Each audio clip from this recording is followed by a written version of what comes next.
Siap. Siap. Siap. Selesai. Siap. Selesai. Terima kasih.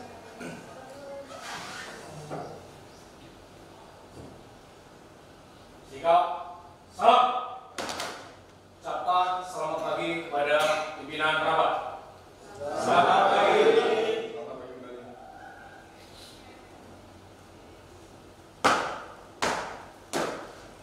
Lapor rapat staf tanggal 1 Februari tahun 2023, jumlah peserta 32, hadir 24, belum hadir 8, keterangan dalam perjalanan. Rapat siap dilaksanakan. Lanjutkan. Lanjutkan.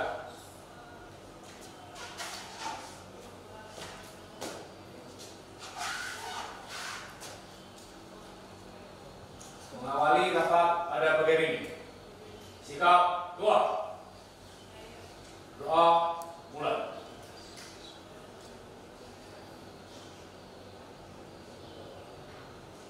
Selesai.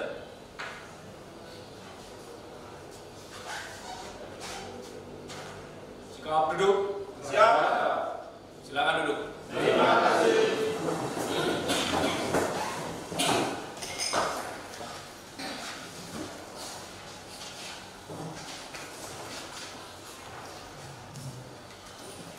Terima kasih kami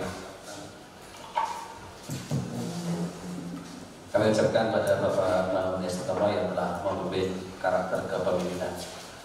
Acara selanjutnya adalah sambutan dari Bapak Kepala SMK 2 Yogyakarta. Untuk itu waktu dipersilakan. Assalamualaikum warahmatullahi wabarakatuh. Selamat pagi dan salam sejahtera kita semuanya. Yang kami hormati Bapak Ibu Staf Pimpinan SMK 2 Jakarta dari wakil sampai ke POR dan kepala-kepala. Tidak lupa buat yang hormati rekan-rekan CGB yang hari ini akan melaksanakan diskriminasi. Tidak lupa kita berada puji syukur kepada Allah Subhanahu wa Ta'ala yang mana di pagi hari ini alhamdulillah kita masih dilimpahkan kesehatan dan berharap mudah-mudahan kita senantiasa diberikan kesehatan oleh Allah Subhanahu wa Ta'ala. Kemudian kita syukur juga bahwa di pagi hari ini kita diyakinkan langkah kita untuk melaksanakan kegiatan di awal bulan Oktober dan Februari tahun 2023 tanggal 1 ini alhamdulillah mudah-mudahan kita senantiasa diberikan berkah oleh Allah Subhanahu wa Ta'ala. Bapak Ibu, karena waktu kita yang sangat mendesak, ada 4 hal yang akan disampaikan. Yang pertama terkait dengan yang disampaikan Pak Rohmati, kenapa kita akan menyaksikan diseminasi rekan-rekan CGB kita yang 3 personal, karena memang di dalam tema yang ada ini sangat menarik dan sebenarnya wajib kita ikuti, sehingga insya Allah kita nanti akan mengikuti diseminasi dari 3 rekan kita. Modelnya nanti Pak Rohmati yang akan menyampaikan. Sekali lagi, karena ini merupakan bagian dari kita, dari SMK 2 Jakarta, yang mana semakin banyak CGB, semakin banyak guru penggerak yang ada di SMK 2, maka grade atau nilai di raport mutu kita, raport tata pendidikan akan semakin naik. Jadi harapan kami pada Ibu, mohon disampaikan kepada rekan-rekan semuanya yang masih masuk dalam standar kategori persyaratan untuk mengikuti kegiatan program tersebut. Harapan kami banyak di antara rekan-rekan kita yang di bawah 50 tahun ini berkesempatan mengikuti kegiatan guru penggerak. Assalamualaikum warahmatullahi wabarakatuh. Bapak Kepala Sekolah SMK Negeri 2 Jakarta, Bapak Dodot Iliantoro SPDMT yang kami hormati, Bapak-bapak, Ibu guru, sekaligus staf manajemen SMK Negeri 2 Yogyakarta yang kami hormati,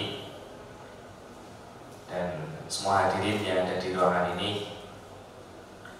Pertama-tama marilah kita panjatkan puji syukur kita pada Allah Tuhan Yang Maha Esa yang telah memberikan banyak nikmat pada kita semua, sehingga pada kesempatan hari ini kita bisa melaksanakan agenda-agenda kegiatan di sekolah kita dengan baik dan dengan lancar.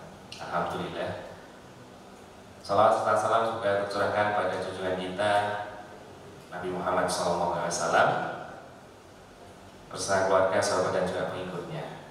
Alhamdulillah pada kesempatan pagi siang hari ini saya diberikan kesempatan oleh Bapak Ibu guru semua untuk melaksanakan aksi nyata, yaitu dengan diseminasi modul 1.4 tentang budaya positif.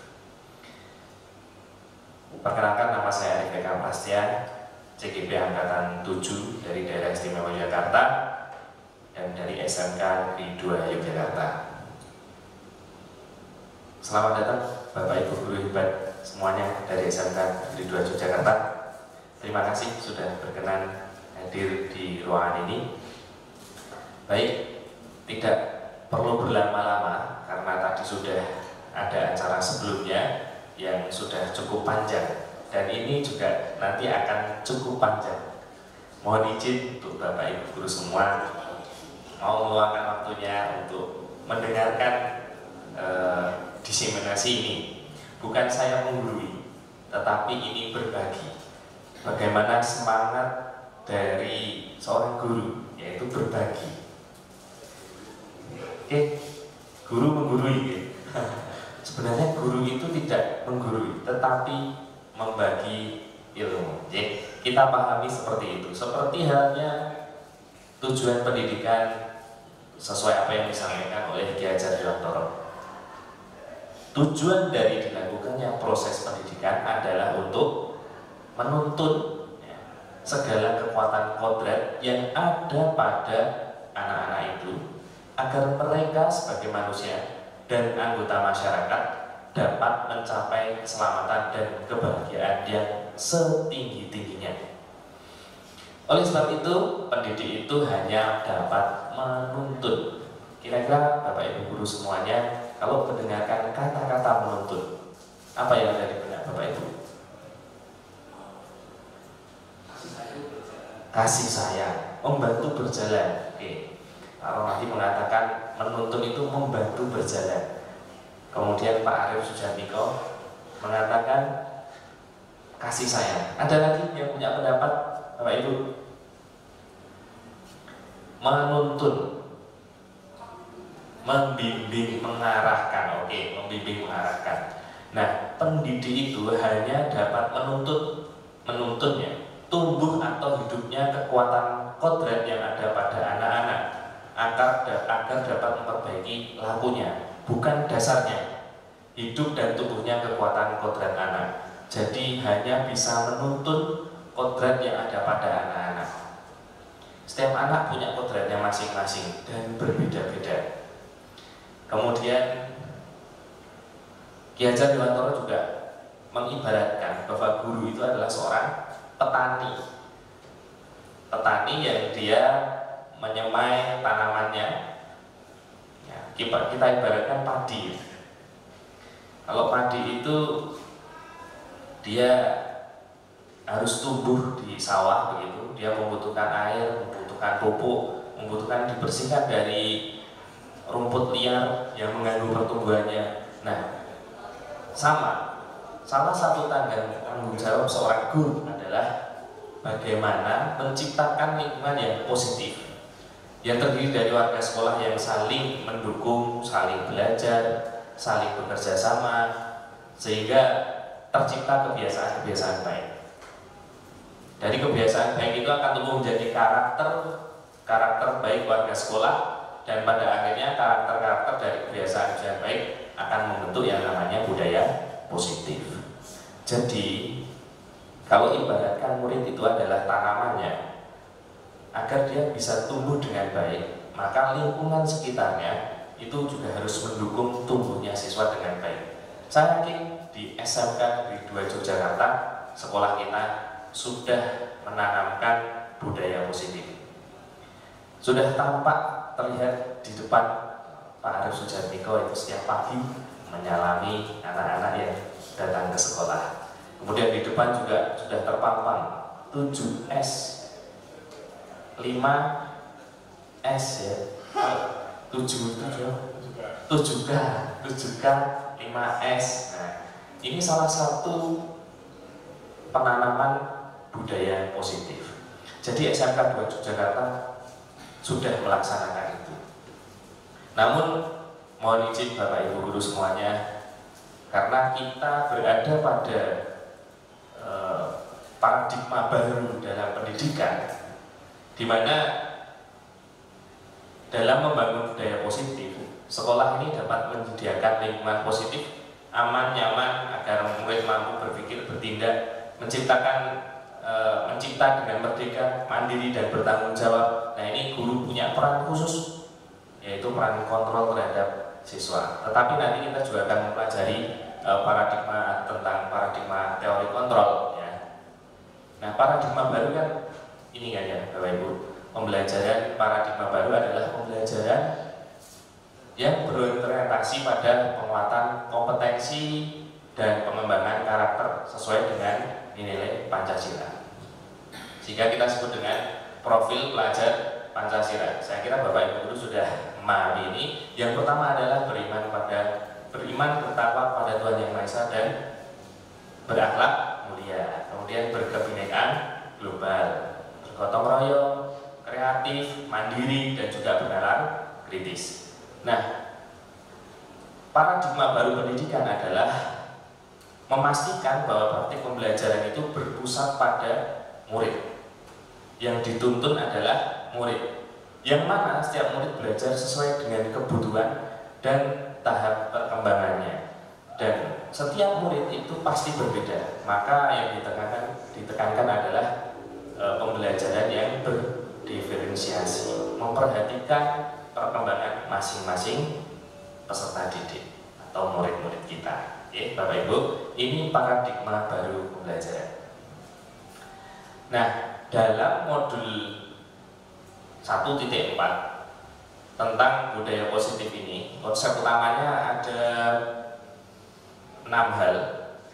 Yang pertama adalah tentang disiplin positif, yang kedua adalah kebutuhan dasar manusia, yang ketiga adalah teori motivasi, kemudian yang keempat 5 posisi kontrol restitusi, kemudian yang kelima keyakinan kelas, dan yang terakhir adalah segitiga restitusi. Mungkin Bapak Ibu belum mengenal beberapa istilah. Saya pun mengenal istilah ini juga baru dari CGB ini. Jadi Bapak Ibu, menarik sekali kalau mengikuti CGB. Monggo silakan yang mau mendaftarkan untuk bisa mendaftarkan di gelombang yang selanjutnya. Nah, ini restitusi. Oke, nanti kita bahas, jangan khawatir. Yang pertama, kita akan masuk ke materi yang pertama dulu, yaitu tentang disiplin positif. Saya ada permainan Bapak Ibu. Jadi Bapak Ibu permainannya berpasangan. Saya ada kertas. Yang pegang kertasnya satu saja. Oke. Yang pegang kertasnya satu saja. Nah, Pak Setio aja yang pegang. Pasti nanti nggak berani kan kalau menolak tawaran Pak Kepala. Oke, permainannya Bapak Ibu. Silahkan yang Bapak Ibu yang memegang kertas bisa menuliskan satu hal yang sangat penting menurut Bapak Ibu. Kemudian setelah ditulis, jangan sampai lihat teman rekannya. Ini berpasangan ya, Pak Romadi dengan Pak Bangun, Pak Arif dengan Pak Inanto, dan seterusnya. Teman pasangannya jangan boleh lihat. Tulislah hal sangat penting yang menurut Bapak Ibu itu penting banget dan tidak boleh diketahui oleh temannya, pasangannya ya. Silahkan ditulis. Terserah Bapak Ibu semua. Yang menurut Bapak Ibu penting, yang penting ditulis. Dalam hidup atau yang pengen dirahasiakan lah. Makan tulisnya Pak Setio tidak bisa tahu. Iya, tidak boleh. Pak Setio nulis sendiri. Ayo, jangan sampai ketahuan pasangannya ya. Setelah itu, setelah Bapak Ibu tulis, silakan Bapak Ibu uwel-uwel. Uwel-uwel bahasa Indonesia apa? Lempet-lempet gitu ya. Silakan digenggam sekencang mungkin. Digenggam sekencang mungkin. Dan tugas pasangannya adalah silakan. Tugas Sebelumnya tugas yang ngewel-wel ini dulu ya. Silahkan digenggam dan jangan sampai rekannya tahu, rekan pasangannya tahu.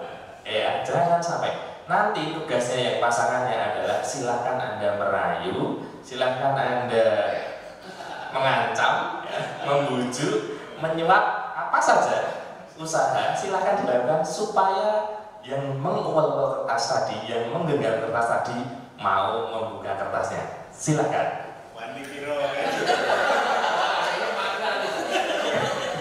Wani Piro. Gak minat belas. Aja mudah betul.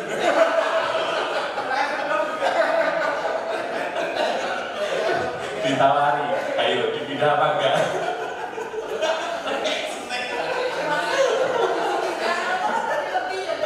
Oke. Pak Setia, berani bukan nggak Pak Setia? Ternyata menyerah dengan Pak Kepala.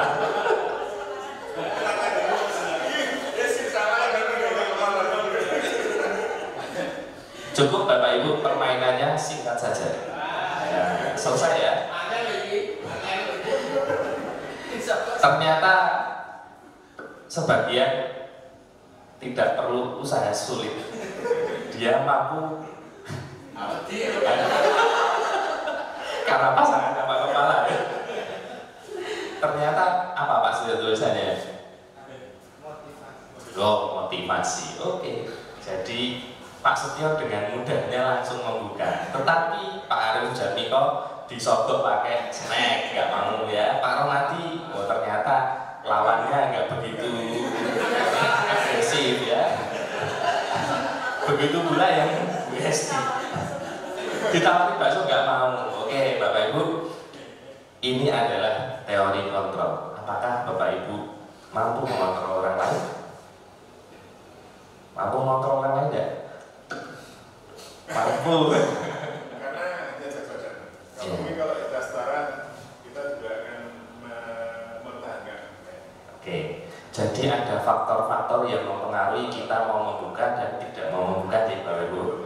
Nah, tetapi pada dasarnya yang punya kontrol tetap adalah yang memegang kertas. Saya yakin itu. Ada unsur takut, mungkin canggung gitu kan, terus akhirnya dibuka. Tetapi pada prinsipnya yang memegang kontrol itu adalah diri kita sendiri, ya. Kecuali ada faktor-faktor eksternal yang mempengaruhi. Oke. Tetapi tetap bahwa kontrol itu ada pada diri kita sendiri. Baik, kita lanjut Bapak Ibu. Sudah cukup permainannya. Nah, ini tentang ilusi ya. Jadi ada teori dari Dr. William Glasser, perubahan paradigma teori kontrol. Ilusi guru mengontrol murid. Jadi sebenarnya kita itu tidak bisa mengontrol murid kita. Itu ilusi. Seakan-akan kita memang bisa mengendalikan mereka, tetapi sejatinya mereka memiliki pegang kontrol sendiri. Bisa jadi tadi karena ada faktor takut, karena atasan begitu ya, takut sama Pak Guru, ya, takut dihukum dan lain sebagainya. Tetapi sejatinya itu adalah ilusi, sebab muridlah yang memegang kontrol tentang dirinya sendiri. Kemudian yang kedua, ilusi bahwa semua penguatan positif efektif dan bermanfaat. Sebagai contohnya, ayolah rajinlah belajar supaya besok masa depanmu sukses. Itu adalah ilusi kontrol ya. Itu adalah dorongan dari luar, bukan berasal dari dorongan internal anaknya. Kemudian yang ketiga, ilusi bahwa kritik dan membuat orang merasa bersalah dapat menguatkan karakter. Ayolah, kamu sudah berbuat kayak gini, ayo diperbaiki. Kalau tidak, nanti kamu akan mendapatkan hal-hal berupa ancaman gitu ya. Nah, ini juga ilusi kontrol. Hal-hal seperti itu tidak bisa mengontrol seseorang. Kemudian yang keempat, ilusi bahwa orang dewasa memiliki hak untuk memaksa. Ini juga ilusi kontrol. Oke, Bapak Ibu. Nah, kita lanjutkan makna disiplin positif. Bapak Ibu, sering mendengarkan kata disiplin? Apa makna disiplin? Mengikuti aturan, oke? Terus taat, patuh, nyaman atau tidak? Tidak, ya, seringnya tidak nyaman. Oke, seringnya tidak nyaman. Sebab apa? Ya kita contohkan, kalau kita di bank harus ngantri, masih 15 nomor, kan nggak enak, nggak nyaman kan? Harus ngantri dan lain sebagainya. Sebab apa? Dalam budaya kita, makna kata disiplin ini seringkali dimaknai menjadi sesuatu yang dilakukan seorang pada orang lain untuk mendapatkan kepatuhan. Dan kita cenderung menghubungkan kata disiplin itu dengan ketidaknyaman, tidak nyaman, mengikuti aturan, dipaksa begini begitu. Padahal sejatinya makna kata disiplin adalah, loh kok helm? Ini Bapak Ibu, saya menggambarkan ada sebuah helm. Pak Winarto yang senang touring. Alasannya kenapa Pak menggunakan helm? Biar aman, safety. Oke, biar aman, safety. Bukan karena takut ditilang. Oke, sebenarnya makna kata disiplin itu adalah menghargai nilai. Ya Bapak Ibu ya, disiplin adalah kemampuan memerintah diri sendiri dalam mengontrol dan mengasihi diri untuk memilih tindakan yang maju pada nilai-nilai yang kita hargai. Yaitu tadi apa? Nilai keselamatan, nilai kesehatan, tanggung jawab, tanpa perintah orang lain. Jadi, kalaupun tidak ada aturan tentang menggunakan helm itu ditilang, kita akan tetap menggunakan helm. Itu adalah nilai-nilai yang kita yakini. Yaitu nilai-nilai kita yakini adalah nilai kebajikan, sifat positif manusia yang merupakan tujuan mulia yang ingin dicapai oleh setiap individu. Makna disiplin itu seperti itu, menghargai nilai. Maka sebagai pendidik, tujuan kita adalah menuntun murid agar memiliki disiplin diri. Tentu disiplin bukan sesuai dengan makna yang sering kita dengarkan di budaya kita, ya berupa tekanan, kemudian ketidaknyamanan, tetapi disiplin yang menghargai nilai-nilai yang kita hargai, yaitu nilai-nilai kebajikan universal, memiliki motivasi intrinsik dari dalam diri dan bukan dari ekstrinsik. Kalau hukuman kan ekstrinsik ya, kalau kita pengen selamat, kita pengen kepala kita aman, nah, itu berarti motivasi dari intrinsik karena menghargai nilai-nilai itu. Nah, kemudian kita melanjutkan lagi materinya ke kebutuhan dasar manusia. Faktanya, setiap manusia itu memiliki kebutuhan yang berbeda-beda. Kita berusaha memahami pandangan orang lain tentang kebutuhan dalam hidup mereka. Setiap orang memiliki gambaran kebutuhan yang pasti berbeda-beda. Ada anak-anak di daerah pedalaman, tentu kebutuhannya dalam belajar untuk dipenuhi juga berbeda dengan anak-anak yang ada di perkotaan. Nah, anak-anak yang memiliki potensi, dia minat di bidang misalkan otomotif, ya berarti dia memiliki kebutuhan untuk dipenuhi di pengetahuannya di bidang otomotif dan lain sebagainya. Nah, maka sebagai pendidik kita harus mampu memahami kebutuhan murid kita, bahkan juga rekan sejawat kita. Nah, ini berlaku teorinya untuk sesama ya, untuk rekan kita, untuk orang dewasa, tidak hanya untuk murid-murid kita. Tetapi dalam modul ini memang kita berlaku sebagai pendidik, seorang guru, maka ini akan kita aplikasikan untuk murid-murid kita.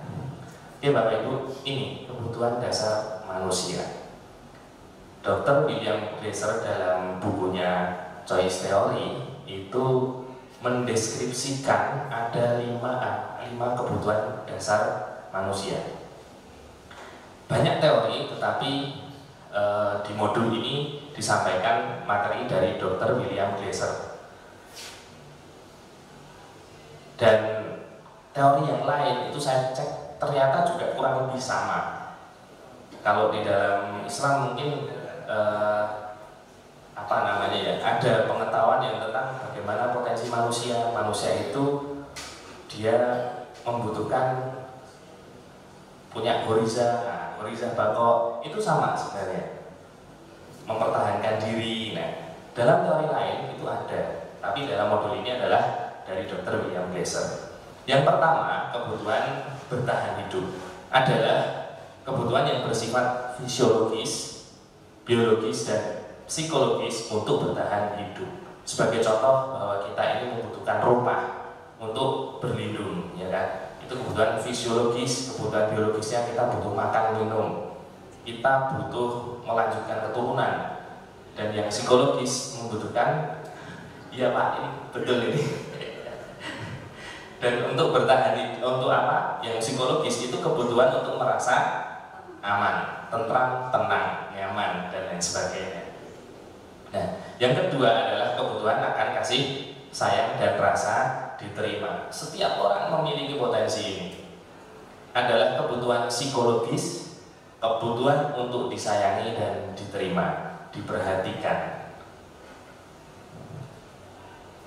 Ini tidak hanya berlaku untuk siswa, tapi juga orang dewasa dan semua manusia.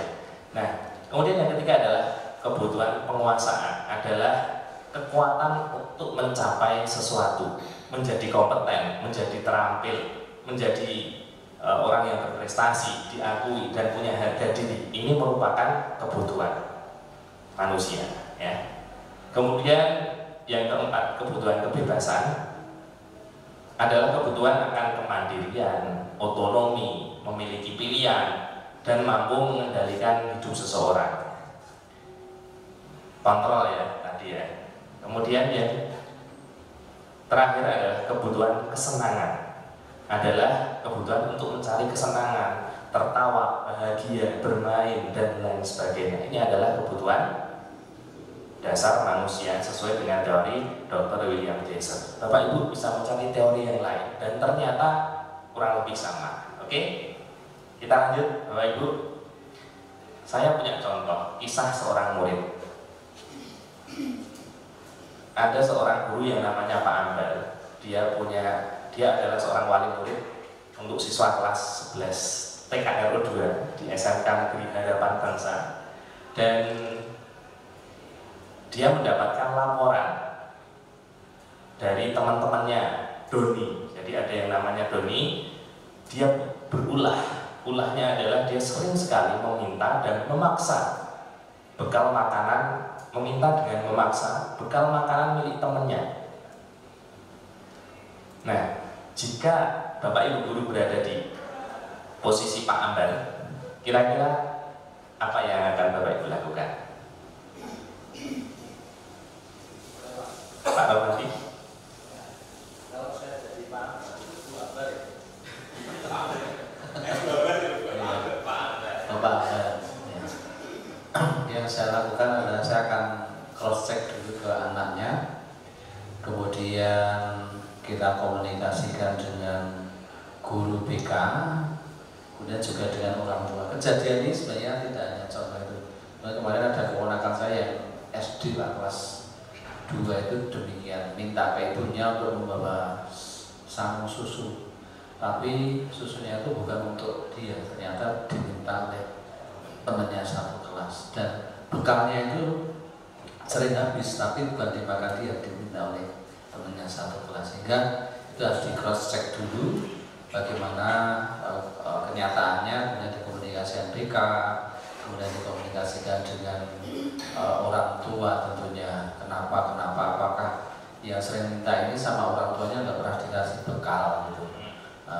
Ancamannya ya itu tadi, tak ngomong ke kakakku, saya sampaikan ke kakak saya kelas 6, takut loh kakaknya dan saya kelas 6. Mungkin ini juga saya nggak tahu kalau ini alasan kenapa, ya jelas dia sering minta-minta ya, yaitu langkah-langkah saya itu dikomunikasikan, anak yang meminta kemudian diminta, kemudian akan kembali lagi dalam kondisi yang normal begitu. Oke, terima kasih Pak Romandi, luar biasa sekali. Jadi yang pertama adalah menanyai anaknya dulu, memanggil kemudian menanyai.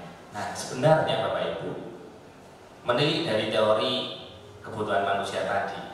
Jawabannya ada 5 kemungkinan.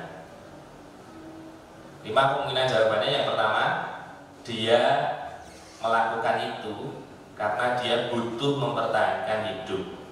Dia nggak dikasih sarapan sama orang tuanya misalkan, kemudian dia nggak dikasih bekal sama orang tuanya, sehingga dia harus memaksa meminta milik temannya. Nah, kita sebagai pendidik akan mengumpulkan informasi kemungkinan-kemungkinan ini. Yang pertama, oh ternyata anak ini tidak pernah mendapatkan sarapan dari orang tuanya dan tidak pernah mendapatkan bekal dari orang tuanya. Berarti kita sudah mengidentifikasi satu kebutuhan. Nah, bisa jadi juga dia kurang kasih sayang. Kurang kasih sayangnya gimana?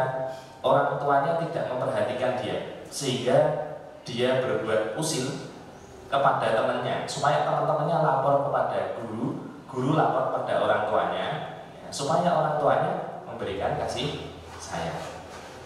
Bisa seperti itu. Kemungkinan yang ketiga adalah penguasaan. Dia ingin diakui, punya otoritas mengendalikan orang lain. Dia senang kalau teman-temannya kemudian tunduk dengan dia. Nah, seperti itu. Kemudian kebebasan.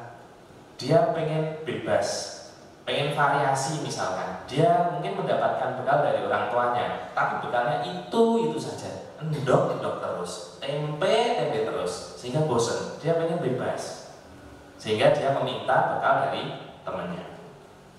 Kemudian atau dia juga hanya membutuhkan kesenangan. Dia senang melihat teman-temannya itu murung, terus sedih, terus akhirnya teman-temannya, dan begitu dia merasa bahagia. Kan bisa jadi seperti itu. Kan ada anak-anak yang mungkin karena kurang seneng, mungkin ketika pembelajaran selalu tertekan, gitu, kurang bahagia. Akhirnya pelariannya adalah mencari kesenangan dengan membeto kancane. Oke, dia sebenarnya niatnya tidak kemudian menyakiti, tapi hanya usil biar melihat muka teman-temannya yang yang jelek gitu kan, dia senang. Nah, ini adalah identifikasi tentang kebutuhan murid ya.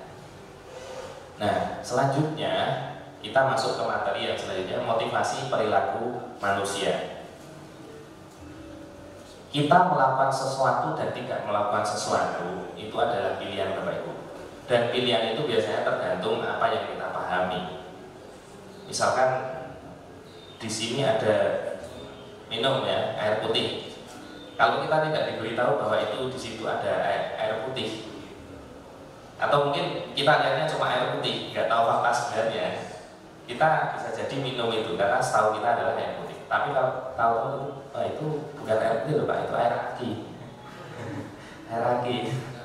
Berarti ya akisur maksudnya. Kira-kira diminum enggak? Ya enggak, karena kita memahami itu. Nah, motivasi kita melakukan atau tidak melakukan adalah dorongan yang timbul pada diri seseorang secara sadar. Nah, ini secara sadar Bapak Ibu. Secara sadar itu berarti dia memahami. Secara sadar atau tidak sadar. Nah, ini tidak sadar itu karena ada dorongan lain. Nah, nanti akan kita bahas ya Bapak Ibu. Untuk melakukan suatu tindakan dengan tujuan tertentu.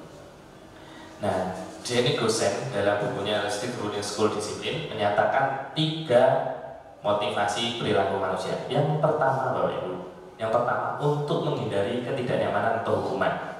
Biasanya orang melakukan itu atau tidak melakukan itu karena untuk menghindari hukuman, ketidaknyamanan. Yang kedua, ya, ini berasal dari motivasi eksternal, dari luar ya, oke. Kemudian yang kedua, untuk mendapatkan imbalan atau penghargaan dari orang lain. Ini juga berasal dari motivasi eksternal. Nah, yang ketiga, untuk menjadi orang yang mereka inginkan dan menghargai diri sendiri dengan nilai-nilai yang mereka percaya. Seperti tadi, kita menggunakan helm atau tidak menggunakan helm, ya. Ini berasal dari motivasi eksternal atau internal untuk kita bisa membedakan. Oke, Bapak Ibu. Kalau berasal dari motivasi internal, kita akan menghargai diri kita, nilai-nilai yang kita yakini bahwa kita itu membutuhkan selamat ketika berada di jalan, maka kita menggunakan helm. Nah, inilah motivasi inilah yang kemudian menjadi tujuan disiplin positif. Nah, Bapak Ibu, motivasi itu bisa berasal dari motivasi intrinsik atau internal seseorang dan motivasi eksternal seseorang. Kita melakukan sesuatu karena memuaskan secara internal tanpa harus ada imbalan, pengakuan, dan karena kita meyakini nilai-nilai kebajikan. Nah, motivasi ekstrinsik atau eksternal didorong oleh faktor eksternal. Sebagai contoh adalah menghindari hukuman, mendapatkan imbalan, pengakuan atau penghargaan. Nah, dari dua motivasi ini, intrinsik dan ekstrinsik, kira-kira mana yang memberikan prediksi kinerja yang lebih baik, Bapak Ibu? Tentu yang internal atau intrinsik. Sebagai contoh, kita itu kalau seorang siswa misalkan diberikan sepeda motor oleh orang tuanya, sepeda motornya baru, ya kira-kira anaknya rajin sekolah ya? Rajin sekolah, naik sepeda motor baru. Tapi lama kelamaan setelah 1 tahun motornya udah nggak baru lagi, rasanya udah biasa sekolah.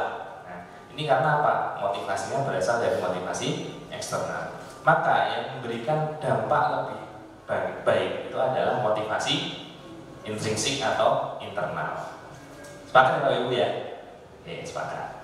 Nah, ini juga selaras dengan apa yang disampaikan oleh Ki Hajar Dewantara, bahwa merdeka itu artinya tidak hanya terlepas dari perintah, akan tetapi juga cakap untuk memerintah diri sendiri, sehingga memunculkan motivasi internal untuk melakukan sesuatu dan tidak melakukan sesuatu.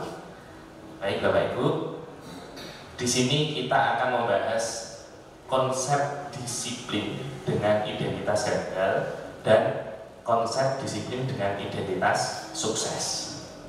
Nah, Bapak Ibu sudah memahami tentang hukuman dan konsekuensi.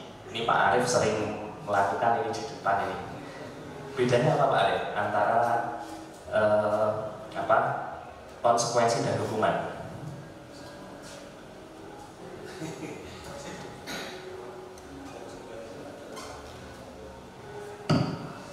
Jadi kalau hukuman itu akibat dari sulit mengungkapkan tapi dipahami ya Pak ya. Jadi hukuman itu lebih cenderung negatif ya, lebih cenderung negatif gitu. Tapi kalau konsekuensi itu kita pandangnya positif. Jadi kayak baik kalau hukuman itu kan punishment, ya kan hukuman dosa punishment. Tapi makanya itu lebih cenderung ke hal yang negatif. Gitu. Jadi kalau hukuman itu cenderung punishment, memaksa, negatif gitu ya. Kalau konsekuensi itu cenderung positif. Mungkin bisa kita perjelas bahwa hukuman itu sifatnya adalah memang membuat tidak nyaman gitu ya. Dan itu sifatnya punishment. Punishment itu ya nggak nyambung gitu. Nggak nyambung, bisa jadi nggak nyambung dengan perbuatannya. Sebagai contoh, misalkan anak terlambat masuk kelas atau mungkin anak tidak mengerjakan PR, hukumannya adalah silakan berdiri di depan kelas sampai pelajaran selesai. Nah, itu namanya hukuman.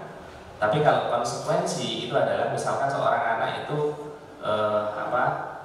memuntahkan minuman milik temannya, kemudian guru meminta anaknya untuk membersihkan atau memperbaiki kondisi.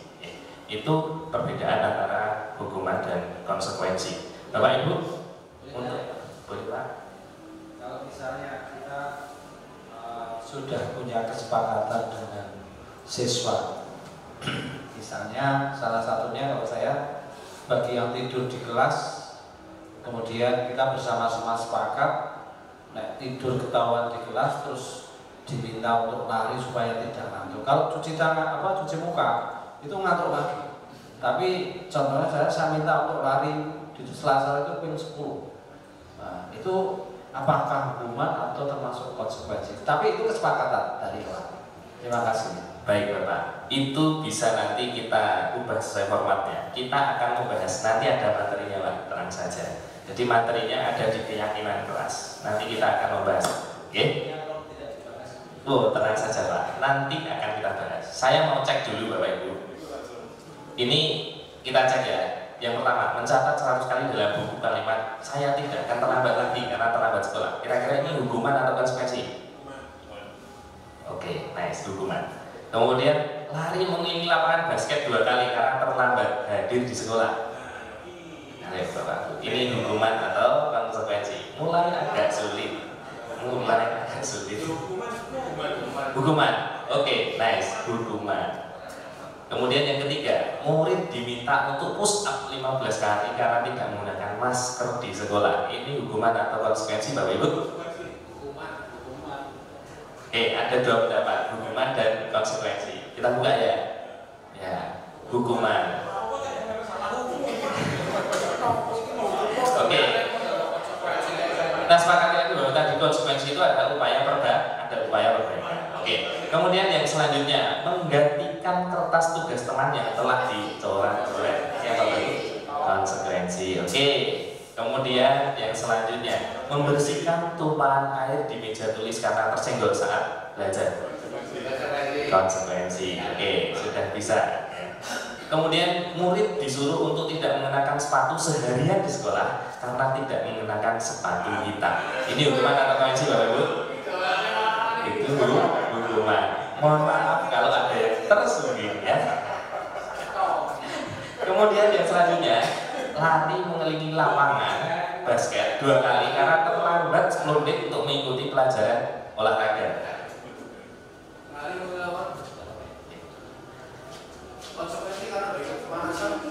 Ayo Bapak Ibu. Nah, ini konsekuensi karena masih nyambung dengan pelajaran olahraga. Baik Bapak Ibu. Itu perbedaan dari hukuman dan konsekuensi. Kita lanjut Bapak Ibu. Nah, konsep disiplin dengan identitas gagal. Kita menyebutnya konsep disiplin dengan identitas gagal. Yang pertama dengan hukuman. Sebab apa? Hukuman itu menyakitkan, tidak nyaman, menyebabkan murid itu takut, tidak telat gitu kan. Nah, telat jadi pelayok Pak Arif gitu kan. Kemudian memaksa, ya, sifatnya memaksa. Dan kadang murid itu sembunyi-sembunyi untuk melakukan kesalahan itu, ya kan? Kesalahan. Kemudian murid menjadi rendah diri, izin. Misalkan tadi siswa yang tidak mengerjakan PR disuruh untuk berdiri di depan kelas, kan malu, menjadi rendah diri. Nah, kemudian penghargaan pun itu dalam modul ini dibahas sebagai konsep disiplin dengan identitas gagal. Sebab apa? Sebab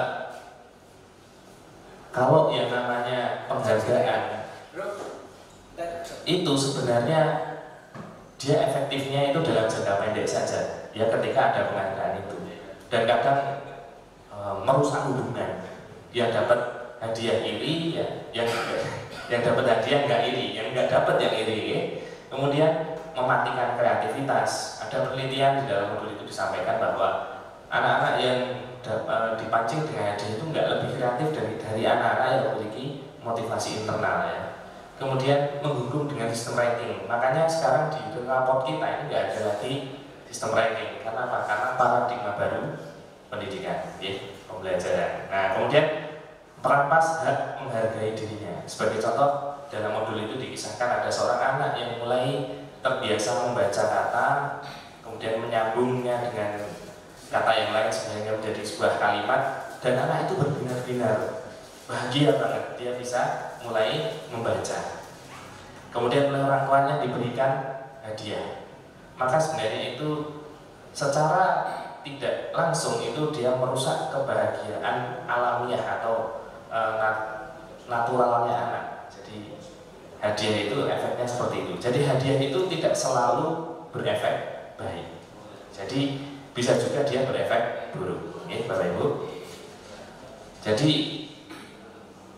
reward and punishment ini menjadi identitas gagal. Nah, kemudian konsep disiplin dengan identitas sukses itu dengan konsekuensi. Nah, namun konsekuensi juga tidak selalu sempurna dalam mengantarkan kepada identitas disiplin, konsep disiplin yang identitas sukses. Sebab dia penguatannya jangka pendek, menjadikan anak itu Misalkan ketika anak menumpahkan air minum gitu, dia harus silakan deh, tolong dibersihkan. Nah, ya ini penguatannya jangka pendek. Nah, kemudian dia melakukan itu, maka guru pun memonitoring apakah dia melakukan pembersihan airnya yang tumpah tadi atau tidak, ya kan? Kemudian ada stimulus dan respon. Jadi gurunya memberikan stimulus, anaknya merespon. Nah, murid akhirnya menghormati peraturan, namun kadang-kadang juga kehilangan waktu untuk merenungi kesalahan. Sudah tahu-tahu disuruh untuk membersihkan atau memperbaiki kesalahan, padahal dia dalam hatinya, saya sebenarnya pengen minta maaf dulu sama teman saya, nggak sempat, udah dipanggil guru. Nah, kadang dia kehilangan waktu untuk merenungi kesalahan. Nah, ada satu lagi Bapak Ibu, konsep disiplin dengan identitas sukses, yaitu dengan restitusi. Mesti Bapak Ibu baru mendengar kata ini, restitusi. Sama, saya juga baru mendengar restitusi ini di modul 1.4 CGP. Nah, ini restitusi ini menyebabkan murid bertanggung jawab untuk perilakunya, fokus pada pemecahan masalah dalam jangka panjang, murid menghormati dirinya dan orang lain. Nah, teori kontrol berlaku dan murid bersemangat memperbaiki kesalahannya. Kok bisa seperti itu? Lalu restitusi itu apa sih Bapak Ibu? Nah, ini restitusi adalah proses menciptakan kondisi bagi murid untuk memperbaiki kesalahan mereka, sehingga mereka bisa kembali kepada kelompok mereka dengan karakter yang lebih kuat, lebih baik lagi. Restitusi juga merupakan proses kolaboratif yang mengajarkan murid untuk mencari solusi untuk masalah mereka dan membantu murid berpikir tentang orang seperti apa yang mereka inginkan di masa yang akan datang dan bagaimana mereka harus memperlakukan orang lain. Restitusi ini artinya apa? Anak paham bahwa dirinya sendiri yang memegang kendali kontrol dan dia sendiri atau murid yang nantinya akan mendapatkan penguatan. Itu nih Bapak Ibu. Jadi anak itu sadar secara internal. Motivasinya bukan motivasi eksternal lagi, tapi motivasi internal. Nah, restitusi ini nanti ada langkahnya Bapak Ibu. Kita akan pelajari di yang terakhir. Nah, ciri-ciri restitusi itu ada 9. Yang pertama, bukan untuk menebus kesalahan, namun untuk belajar dari kesalahan. Kemudian yang kedua, restitusi itu memperbaiki hubungan antara yang bermasalah. Kemudian yang ketiga, ini berupa tawaran dan bukan paksaan. Yang keempat, restitusi itu menuntun untuk melihat ke dalam diri sang anak yang melakukan kesalahan. Kemudian restitusi itu mencari kebutuhan dasar yang mendasari tindakan tersebut. Tadi kita sudah mempelajari ya, kebutuhan dasar seseorang. Nah, kemudian restitusi diri adalah cara yang paling baik untuk mengenali diri sendiri, mengenali mana yang salah dan mana yang kurang tepat. Restitusi fokus pada karakter, bukan tindakan. Jadi tindakannya nomor sekian ya, tapi fokus pada karakter seseorang. Kemudian restitusi itu fokus pada solusi atas permasalahan yang dihadapi. Kemudian yang terakhir, yang ke-9 adalah restitusi itu membalikan murid yang berbuat salah pada kelompoknya dengan karakter yang lebih kuat lagi. Ini adalah ciri-ciri restitusi. Bapak Ibu, ini ya Bapak Ibu, saya mau menegaskan lagi tentang perbedaan antara hukuman, kemudian konsekuensi, dan restitusi. Contoh kasus, siswa sering tidak mengerjakan PR.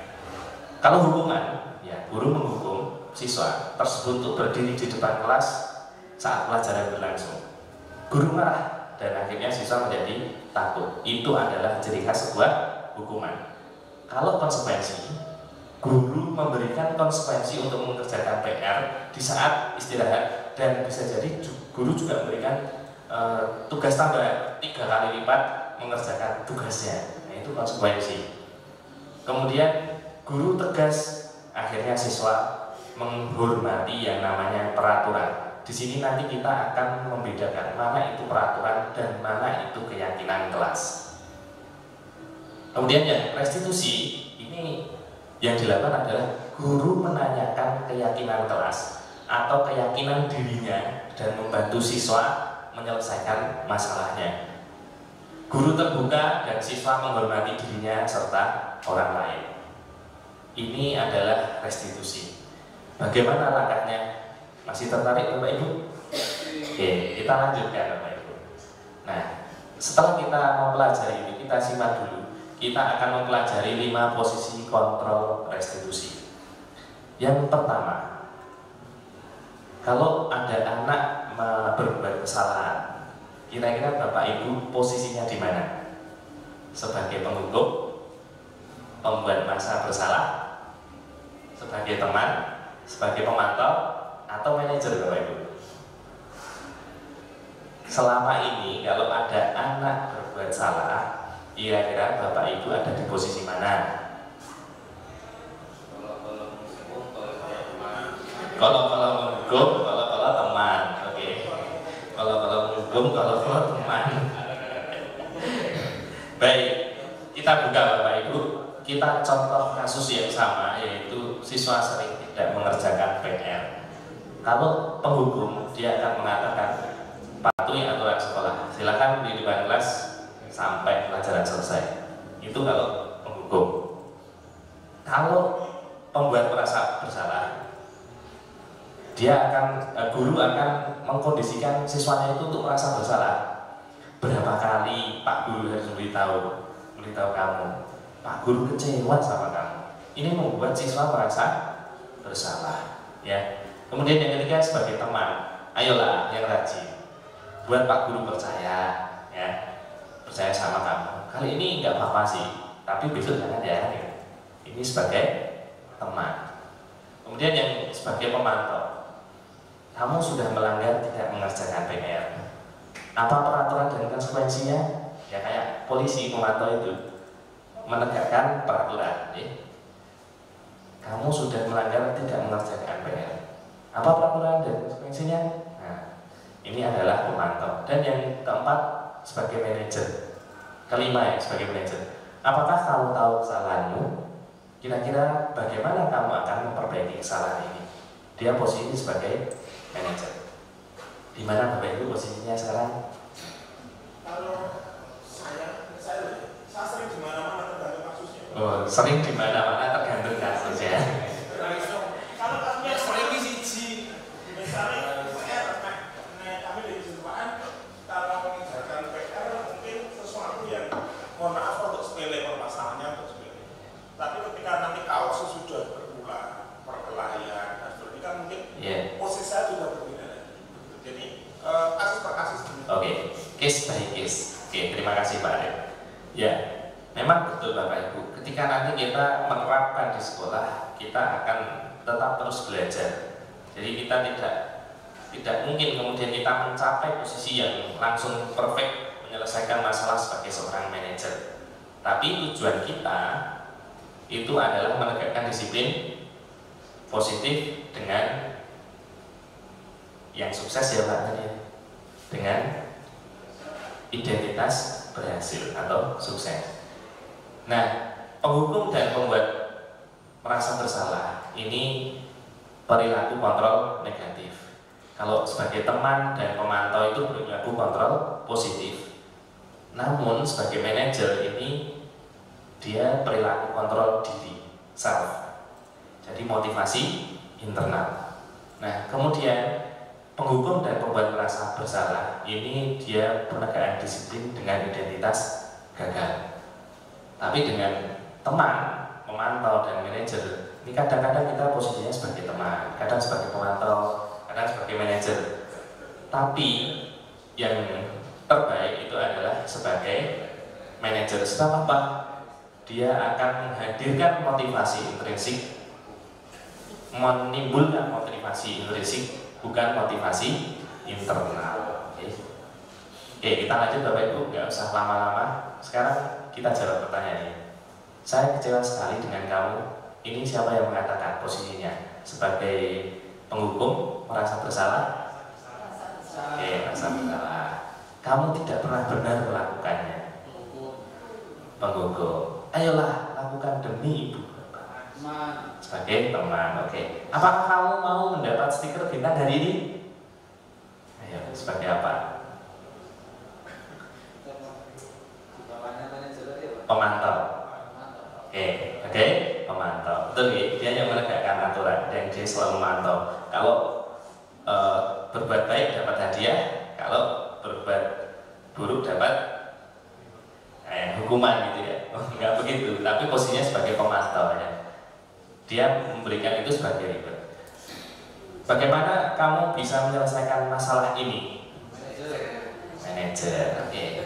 Kamu selalu yang paling terakhir. Penghukum. Oke, Bapak Ibu sudah paham. Terus yang saya tadi Nanti Pak, belum selesai Pak, belum selesai. Oke? Ya. Baik. Nah, ini udah mulai masuk Pak. Yang tadi ngantuk kemudian lari-lari udah mulai masuk.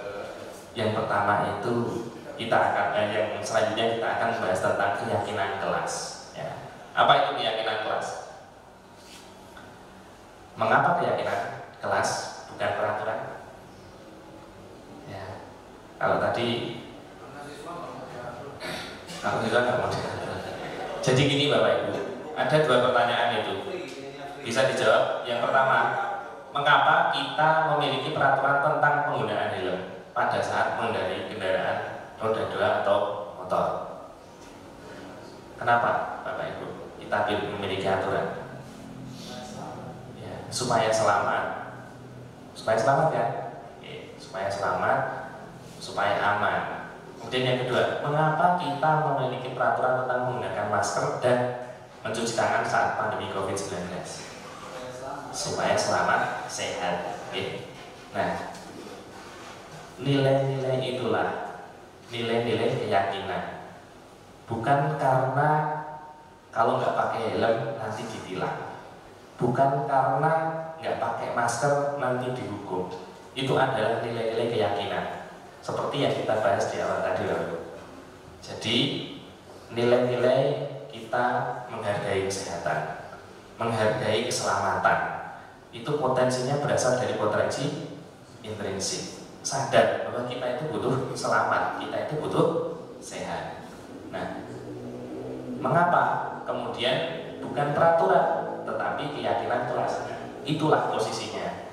Jadi nanti kita bisa membuat keyakinan kelas kepada anak-anak atau mungkin dalam level sekolah, keyakinan sekolah. Sebagai contoh, kalau di dalam kelas siswa harus tidak boleh minum. Sebab apa? Gurunya aja tidak minum. Saya pernah Bapak Ibu mendapatkan murid itu dia minum kopi ya, kopi yang mereknya itu rambutnya kriwel-kriwel itu. Apa Pak? Loh, nggak boleh sebut merek Pak. Inisial aja, STARBUCKS ya. Nah, itu nggak sebut nama. Nah, itu di depan mejanya ada itu. Nah, bisa kita membuat keyakinan kelas, bukan peraturan ya, tapi keyakinan kelas. Kalau peraturan bisa jadi nanti lebih detail, tetapi yang namanya keyakinan kelas ini lebih kepada kata-kata yang sederhana. Misalkan siswa menghormati murid. Nah, seperti itu. Atau saling menghormati sesama.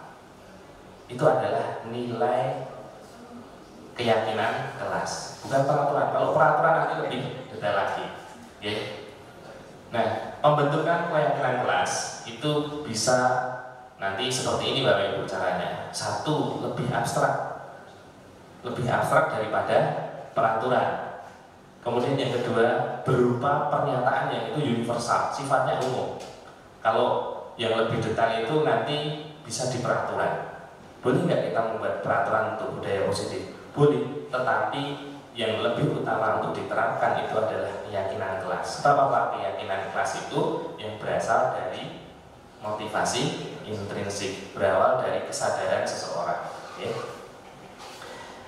Dibuat dalam pernyataan positif, tidak terlalu banyak sehingga mudah diingat dan dipahami. Dapat diterapkan di kelas atau lingkungan sekolah. semua warga kelas ikut berkontribusi dalam pembuatannya, berembuk bersama. Kemudian yang ketujuh itu bersedia meninjau kembali keyakinan kelas dari waktu ke waktu. Sebagai contoh, saling menghormati.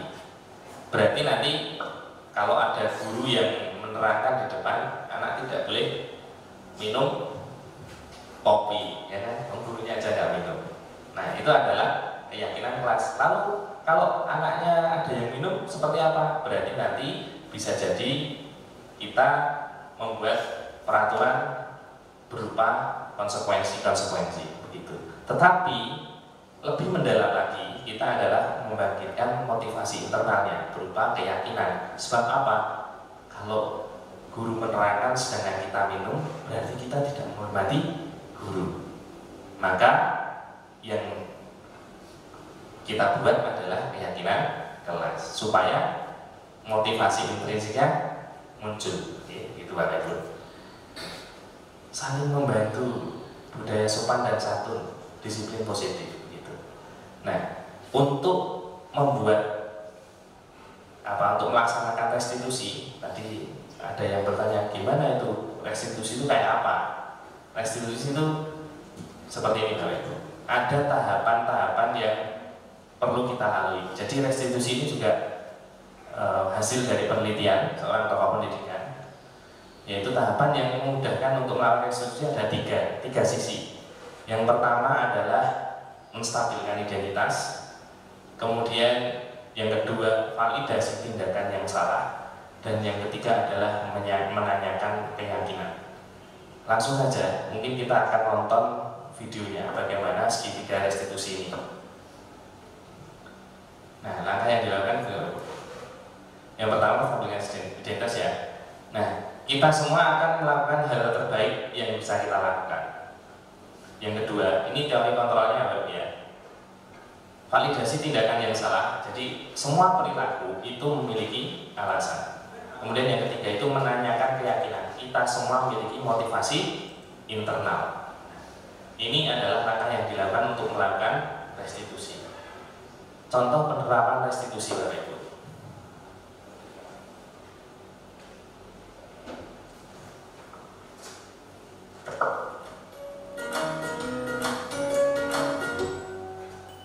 Salam dan bahagia Ibu dan Bapak guru hebat. Pada video kali ini kita akan membahas tentang salah satu program disiplin positif yang diterapkan di lingkungan sekolah yang dikenal dengan nama restitusi.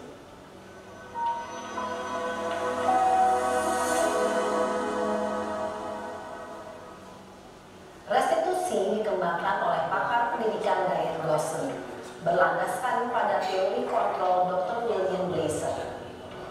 Segitiga restitusi adalah suatu proses dialog yang dijalankan oleh guru atau orang tua agar dapat menghasilkan murid yang mandiri dan bertanggung jawab. Pada saat guru di posisi manajer, aspek yang dikembangkan pada murid adalah motivasi intrinsik, sehingga penanaman nilai-nilai kebajikan dapat tumbuh dan berkembang menjadi suatu kebiasaan positif yang akhirnya membentuk karakter murid. Proses dialog ini terdiri dari 3 langkah yang digambarkan pada ketiga sisi pada segitiga restitusi. Sisi pertama adalah menstabilkan identitas. Sisi yang kedua adalah validasi tindakan yang salah. Dan sisi yang ketiga adalah menanyakan keyakinan. Ibu dan Bapak guru, berikut ini akan menunjukkan bagaimana seorang guru berada dalam posisi manajer menggunakan penerapan segitiga restitusi.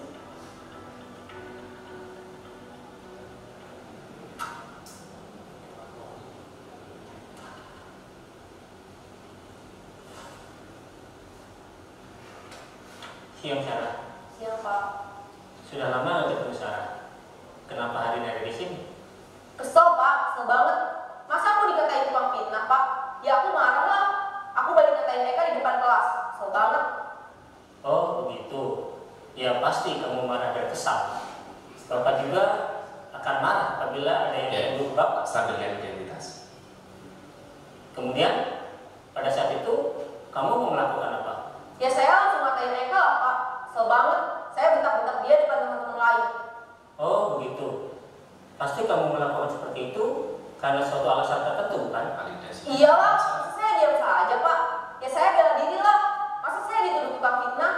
ya wajar lah.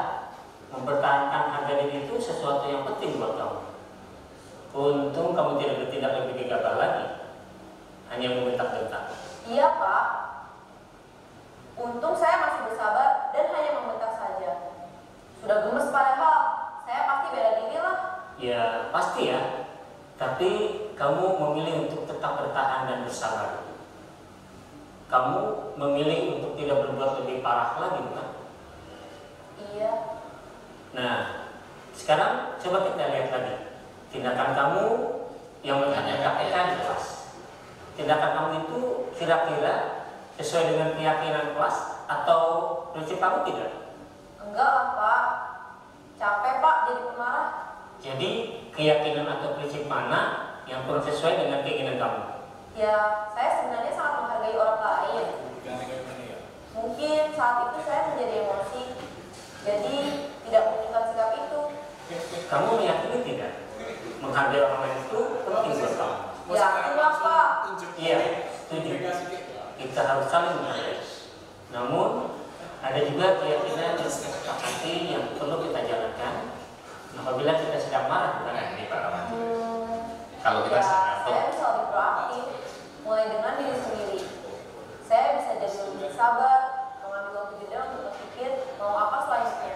Kira-kira kamu bersedia memperbaiki masalah ini tidak? Bersedia Pak. Kalau kamu memperbaiki masalah ini, kamu akan menjadi orang seperti apa?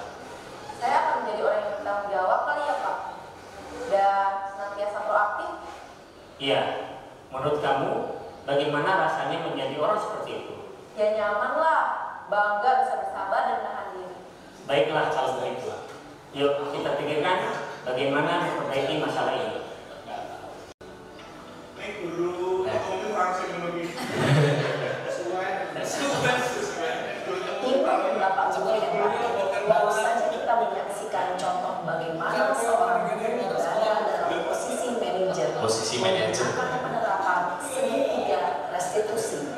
Mari kita bahas satu persatu. Nah, ini menstabilkan identitas pada yang salah. Identitas berdasarkan pada prinsip Cukup Bapak Ibu ya? buat kesalahan. Ya. Please, sudah habis. Jadi Bapak Ibu,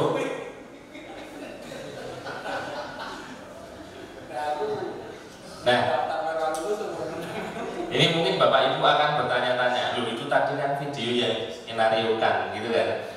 Ini kan, tetapi Bapak Ibu, dalam penelitiannya tadi, ahli yang mengungkapkan segitiga restitusi, ketika seorang guru atau orang tua itu menstabilkan identitas murid yang melakukan kesalahan, 90% anaknya pasti akan mengikuti apa yang kita lakukan selanjutnya. Menstabilkan identitas. Jadi ketika anaknya itu melakukan kesalahan, kita stabilkan identitas. Bagaimana tadi kalau di video tadi, wajar bahwa kita mempertahankan harga diri, ya. Kita mempertahankan harga diri itu sesuatu yang harus kita lakukan. Pak Eka juga pernah melakukan hal itu. Gitu. Sekarang kalau seperti itu kemudian dilanjutkan, anaknya sudah sefrekuensi dengan apa yang kita bicarakan. Kemudian anaknya ditanya, kita lakukan validasi kesalahannya. Yang dilakukan apa saja. Kemudian nanti baru yang terakhir adalah menanyakan keyakinan bahwa itu tidak sesuai dengan nilai-nilai keyakinan kebajikan yang kita miliki begitu. Nah kalau pertanyaannya Pak Romadi tadi gimana? Saya menyuruh siswa lari-lari kalau dalam kondisi ngantuk. Bisa saja kemudian dikaitkan dengan segitiga restitusi ini. Pak Romadi berada di posisi manajer, menanyakan, stabilkan kondisinya dulu. Dia kebutuhannya apa, gitu kan? Sama-sama ngantuk gitu. Sama-sama ngantuk. Anak distabilkan dulu, ditanyakan kebutuhannya apa, ya kan? Ternyata anaknya ngantuk. Kita tidak tahu ngantuknya itu kenapa. Bisa jadi malamnya membantu orang tuanya jualan di angkringan. Bisa jadi seperti itu. Nah. game, sama itu nanti kita bisa menstabilkan identitasnya dia. Dia pasti membutuhkan, kalau nge-game itu dia butuh senang-senang atau Pak? Nah, tadi butuh senang-senang. Kita stabilkan identitasnya, kita validasi tindakan yang salah, kemudian kita tanyakan keyakinan kelasnya atau keyakinan dirinya. Jadi Bapak Ibu, ini sepaket. Kita mendisiplinkan anak menggunakan motivasi, menumbuhkan motivasi intrinsik dengan identitas sukses. Posisi kita berusaha pada posisi manajer. Kadang manajer itu kalau melakukan restitusi itu pasti nanti kadang menarik diri menjadi seorang teman, kadang seorang pemantau. Sebab apa? Mereka juga akan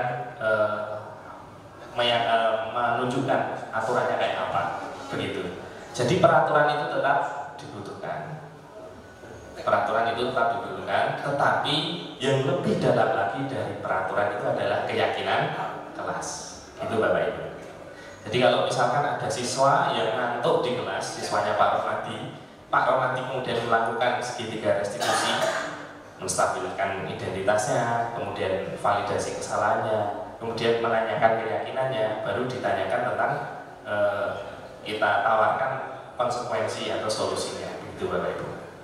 Sehingga itu secara sadar anaknya, oh kalau saya di kelas itu harus menghormati guru, saya nggak boleh tidur. Posisinya sampai seperti itu. Dan ya termasuk yang terlambat ke sekolah, gitu Bapak Ibu. Oke.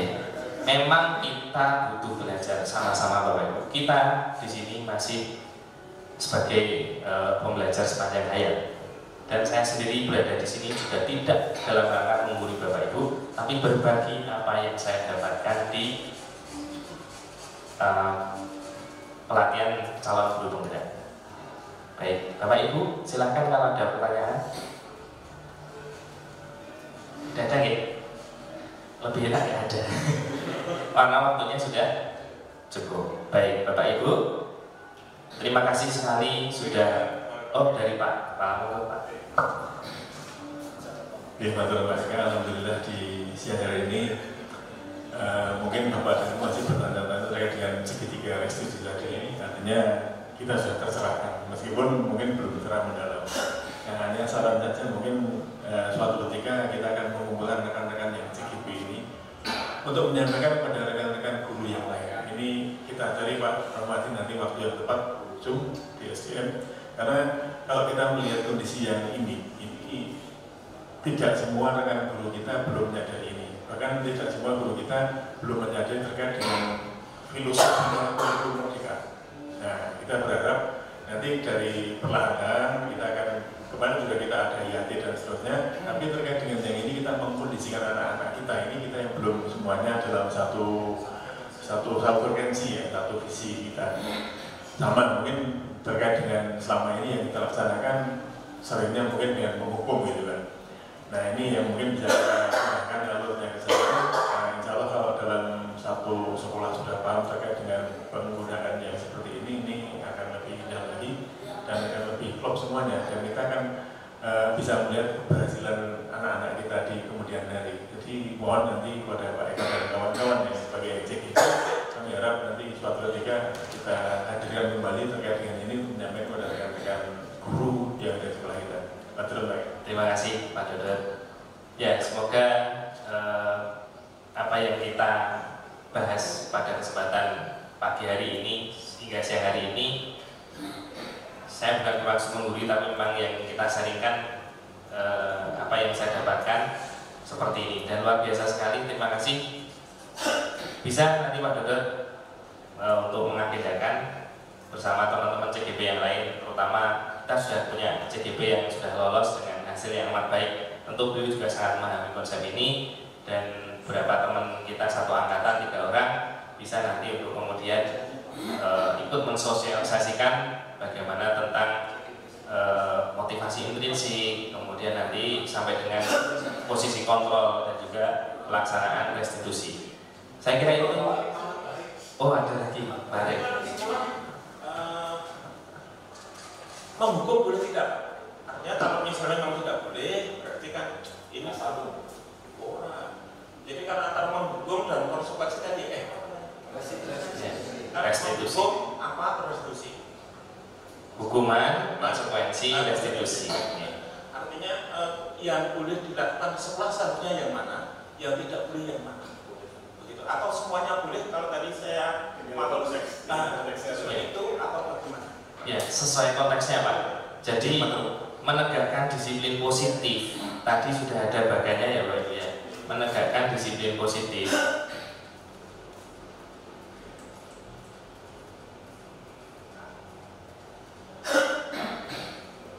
Nah ini Pak Ibu.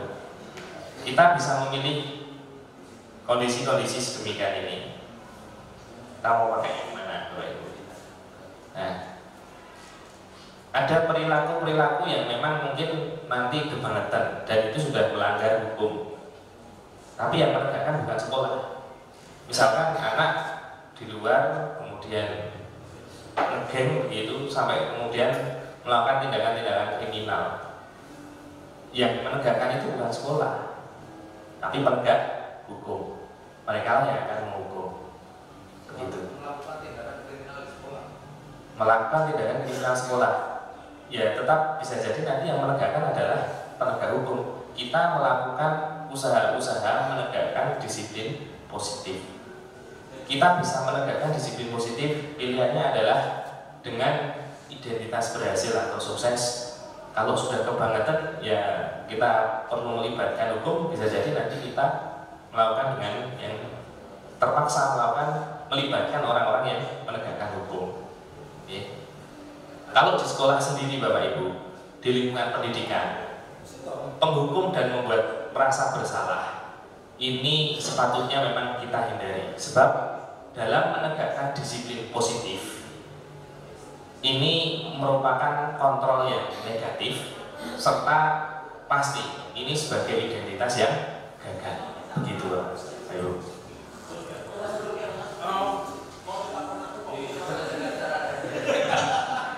Monggo.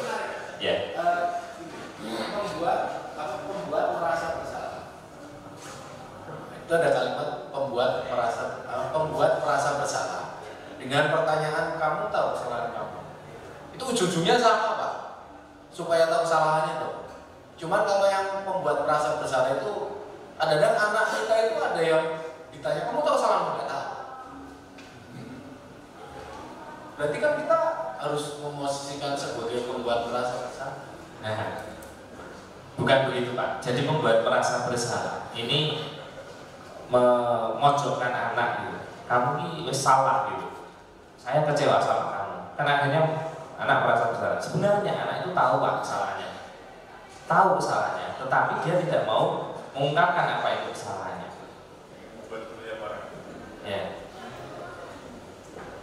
Sebenarnya anaknya tahu Pak, tetapi kemudian dengan bahasa kita itu bisa jadi kemudian anaknya itu menyembunyikan kesalahannya. Sebab apa?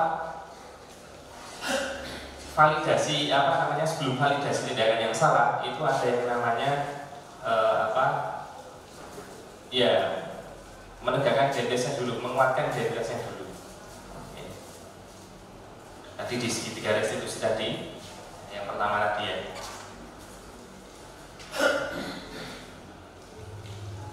Nah, ini jadi ada proses menstabilkan identitas dulu. Jadi tidak langsung kemudian ditanya salahmu apa gitu. Jadi perlu nanti pelan-pelan untuk komunikasinya. Begitu Pak. Ya memang ini hal yang tidak mudah. Hal yang tidak mudah. Memulai perubahan dengan paradigma baru ini bukan sesuatu yang gampang. Bukan sesuatu yang gampang, ya Bapak Ibu. Sesuatu yang sulit. Apalagi Bapak Ibu guru yang berada di kesiswaan. Nah, Pak Arif Sujarmiko ini yang wakil kepala sekolah bidang kesiswaan. Tentu tidak mudah karena case by case-nya banyak. Oke. Tetapi kita mempelajari kondisi yang ideal seperti apa.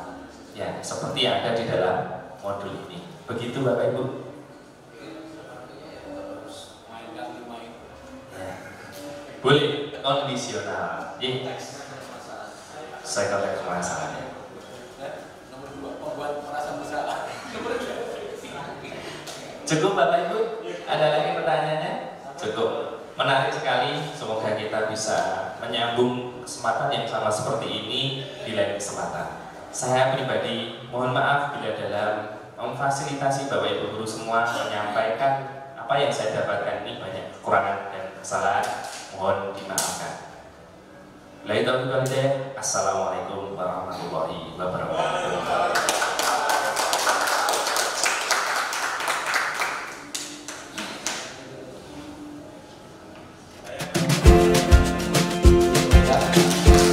Yang sangat menarik, lalu hari ini saya